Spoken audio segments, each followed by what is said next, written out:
अब मैं sound proof studio में बैठा हूं, आप मानेंगे मुझे इतनी जोर से वो धुनें सुनाई दे रही हैं कि क्या बताऊं।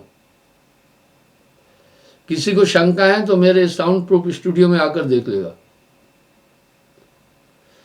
वजह ये रही, अंदर उठने वाली धुनें अब ज्यादा क्यों, यही विवेकानंद जी के ध्यान केंद्र कन्याकुमारी में यही चीज मैंने देखी। लोग वहां जाते हैं, मैं पूछता हूं स्वामी विवेकानंद का जो ध्यान केंद्र देख के आए क्या? बोलते हाँ। मैं पूछता हूं वहां क्या देखा? तो वो कहते हैं चट्टान पर मंदिर बना था। मैं कहा अंदर गए? बोला हाँ। तो वहां क्या देखा? बोला बस एक गुफानुमा था, ऐसे घूम के गए, फिर यूं गए, फिर यूं गए, चक्रावत यूं घूमकर, फिर ऐसे गए, फिर ऐसे गए। दरअसल वहां रहस्य यह है, उसकी संरचना द्वार ऐसा है कि ऐसे घूमकर जब ऐसे घूमता है, फिर ऐसे घूमता है, फिर ऐसे होकर अंदर जाते, वायु नहीं जा पाती है बाहर का, आपको समुद्र की लहरें भी नहीं सुनाई देगी वहां। इसका मतलब है अभी ये साउंड प्रूफ स्टूडियो में भी कहीं बाहर से हवा नहीं आ रही है, इसलिए मुझे ये धुनें काफी जोर से सुनाई पड़ रही है। तो ये जाप मरे अजपा मरे अनहद भी मर जाए, ये सच्चा परमात्मा नहीं है। लोगों ने क्यों इसको कहा कि यही सच्चा नाम है? पूरा लिटरेचर अच्छी तरह स्टडी नहीं है, अनुभव नहीं है। ये साहब आगे साफ कह रहे हैं, शब्द में आए आदि पुरुष को वासा। लोगों ने सोचा यही शब्द है। अरे उन्होंने तो यहां तक कह दिया कुछ मतांतरों ने, अंदर की धुनें सच्चा नाम है, यही सच्चा परमात्मा है। जब मैंने क्रिटिसाइज करना शुरू किया तो उन्होंने टेबल से पुस्तकें वापस बुलाकर अमेंडमेंट करना शुरू किया। जिस प्रकार मनुष्य अज्ञानवश वृक्ष के पत्तों को तोड़कर उसके बीज को नाश करना चाहता है, बेवकूफी है, बीज का नाश नहीं होगा।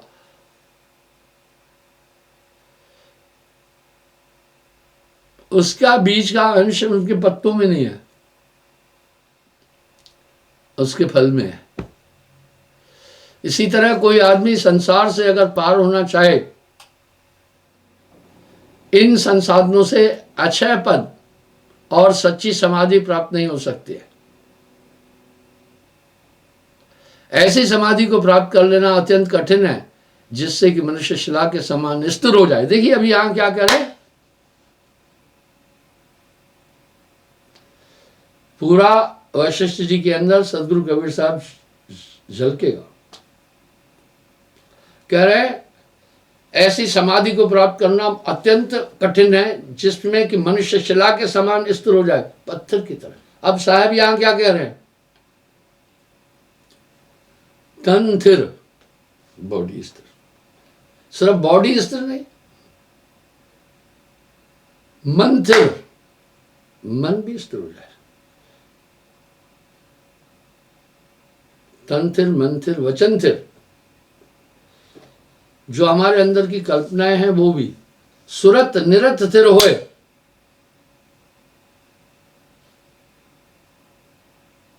कहे कबीर ता पलक को कल्प न पावे कोई, कल्पांतर की साधना भी उस एक पल की तुलना नहीं कर सकती। मैंने आपको कई बार एक बात बताई है, आप पुनः इस बात को समझना। जब तक आपके शरीर में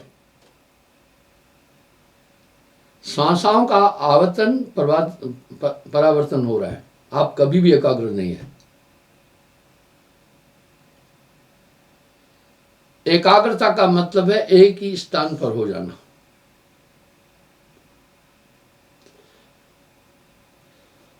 आप कभी भी एकाग्र नहीं है। अब यहां श्लोक क्या कह रहा है? सहस्त्राणी कल्प। ये सहस्त्राणी कल्प, एक कल्प नहीं, हजारों कल्प।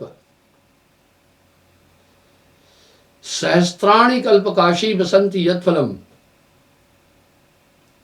क्षणार्धी गुरु चिंतते यतधिकम, क्षणार्थ शब्द चिंतते अधिकम, ये तदिधिकम, उससे भी अधिक है।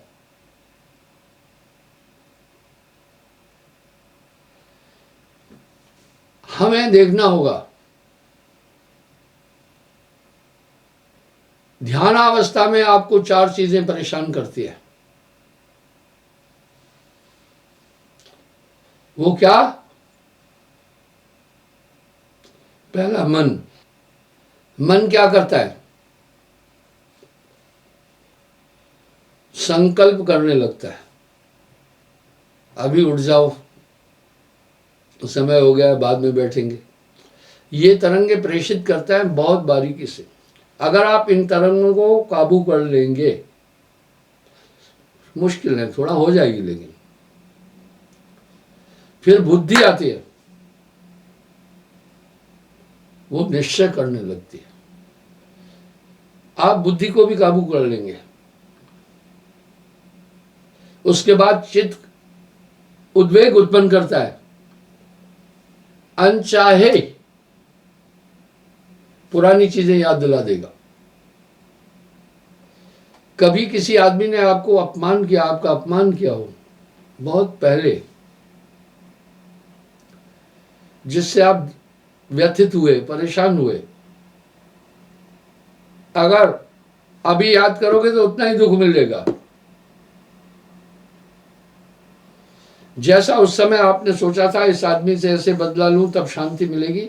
तो जब वो बात याद आएगी, उस समय भी वही रील घूमेगा आपके सामने। इसलिए चित्त का उपशम बहुत जटिल है, आपको बहुत विचलित कर देगा चित्त। आपको ये पता ही नहीं चलेगा चित्त ने कहां से पिछली बात प्रेषित की आपकी तरफ। तो कंट्रोल क्या करोगे? आप उसमें घूम जाओगे। बड़े जतन से अगर आपने, अब यहां गोस्वामी जी, वशिष्ठ जी क्या कह रहे,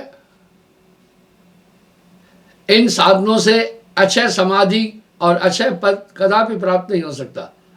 नकारात्मक क्षय यानी नाश, यानी अविनाशी पद कभी नहीं प्राप्त हो सकता है।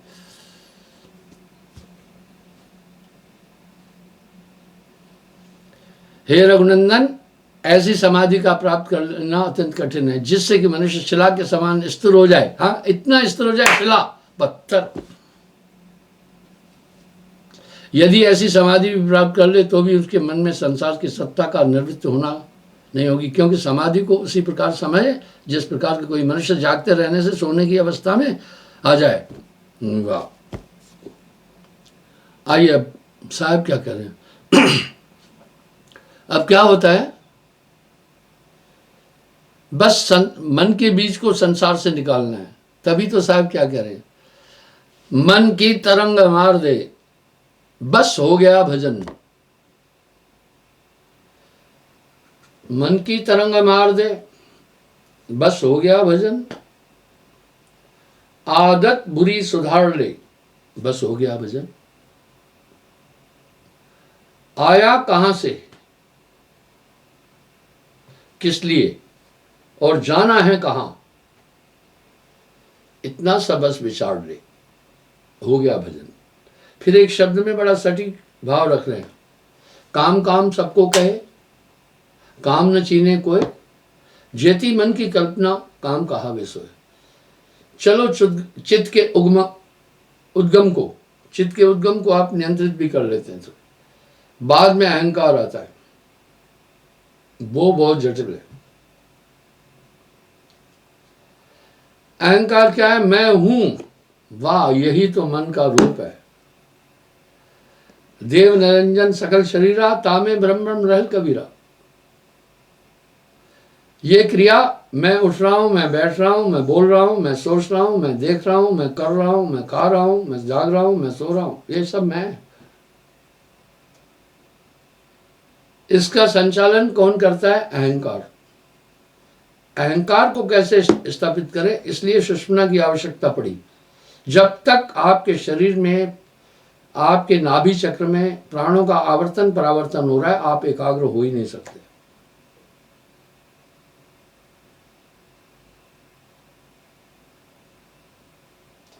यहां वशिष्ठ जी एक कैसी बात बोल दी है वो भी सुने। पहली बात कह रहे हैं, आप भौतिक संसाधनों से उस अक्षय समाधि को प्राप्त नहीं कर सकते। आप योगी भी हट तो करते नहीं कर सकते। अगर आपने अक्षय समाधि को प्राप्त भी कर लिया,